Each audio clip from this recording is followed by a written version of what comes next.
ఫైనల్‌గా అయితే వాగు దగ్గరికైతే చేరుకున్నాం. ఇగ గురుగులు అంపడమే లేట్ ఉంది. ఇంకా మేము తీసుకొచ్చిన గురుగులు, పసుపు, కుంకుమ, పూలైతే గంగమ్మ తల్లికైతే వదిలేస్తాం ఇంకా. ఇలా వదిలేసి ఇంకా పైనుంచి అయితే ఇలా నీళ్లు జల్లుకుంటాము. ఇంకా అది కంప్లీట్ అయిన తర్వాత ఇక్కడ ఒక చెట్టు తీసుకొచ్చి గౌరమ్మని చేసుకొని గౌరమ్మని పెడుతుంటారు. ఈ చెట్టుకు కూడా ఒక ప్రత్యేకత ఉంది. ఏంటంటే పిల్లల్ని కాని వాళ్ళు ఇలా ఈ గౌరమ్మ తల్లికి మొక్కుకుంటే తొందరగా కాన్పు వస్తదంట. అది పెద్దవాళ్ళ చెప్తుంటారు.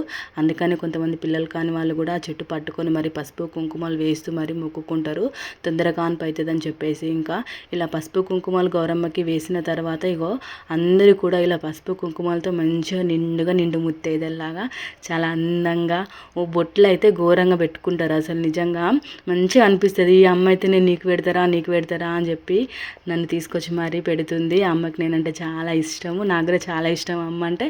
ఫైనల్గా అయితే బొట్లు పెట్టుకోవడం అయిపోయిన తర్వాత ఇలా బతుకమ్మ పాటలు పాడుతూ ఎంజాయ్ చేస్తుంటారు.